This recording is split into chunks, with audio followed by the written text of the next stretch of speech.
Chapter 1.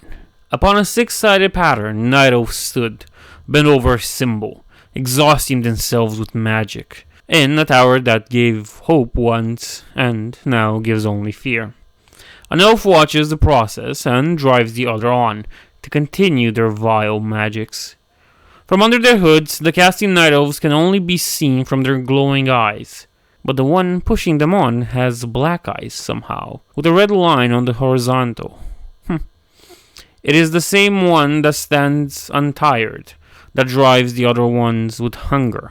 But this elf was not the only one looking at the spell being casted. There was another.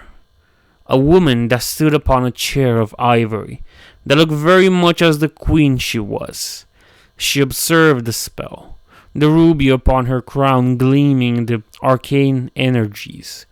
When she and the dark-eyed elf met their gazes, she only smiled. The Black Lake only raged. We're gonna move a little bit forward from this. Crosses was standing in his hidden sanctuary. A war had started, and it had ended. The concert of the aspect of life stared in his orb. He thought about when the orcs had invaded Azeroth, and how peace was almost reached with their defeat and capture. Until the mortal races started to squabble out of greed. Even that would have been enough, if only the Burning Legion had not invaded. Crassus summoned images of southern Kalimdor. In the wake of the Burning Legion, nothing but death remained. The Burning Legion came to devour the world of Azeroth. But an unlikely alliance of human, dwarves, elves, and orcs united to defeat the Legion and their undead minions.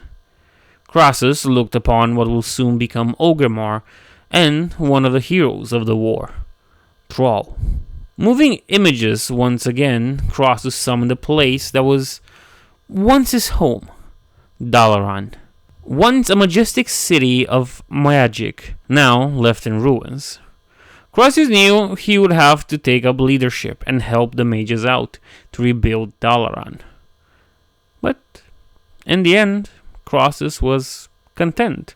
The world still had problems, yes, but they were ones that could be solved.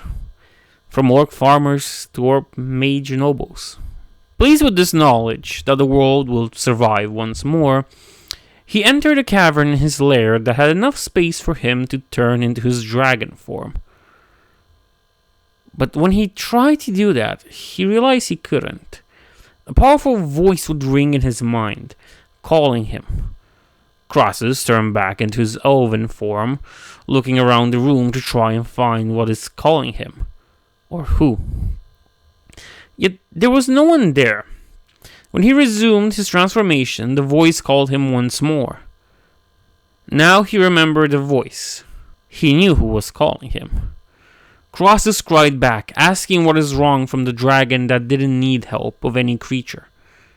Yet, even when they've managed to make a link, Crassus was sent flying into a wall, all the time in the world surrounding him. No, Crassus was wrong. It was not time. It was the Dragon of Ages, the aspect of time, Nosdormu. Crassus cried that he was there, but a series of images started to imprint themselves upon his brain, images he would never forget. He asked if it was Deathwing that had came back, but more images burned themselves into his mind. The power of Nosdormu faded. Crassus realized that the Dragon of Ages called for his help. They would meet in Kalimdor in a snow-covered area. While Crassus wondered why a dragon aspect would call to him, he also thought he would need help of an assistant. A capable one. The mage Ronin. But we're going to change places a little bit. Going to Kalimdor, an old shaman practiced his ancient traditions. He learned everything he knew from his father, and, like his father, learned before him from his own, and so on. Communing with the elements was not always a clear-cut process. Yet he ventured into it looking for answers. After throwing the last 3 leaves that his father had brought with him from Draenor, he started flying through the eyes of a mighty bird. While he loved this experience, he knew better than to give in to it, than to lose himself and forget what he was once. The orc shaman flew until he became anxious, and he found a reason for his anxiety. It was a funnel that swallowed and disgorged simultaneously. It was not water, though, but day and night, months and years, the shaman looked into the funnel and it started to drag him into it.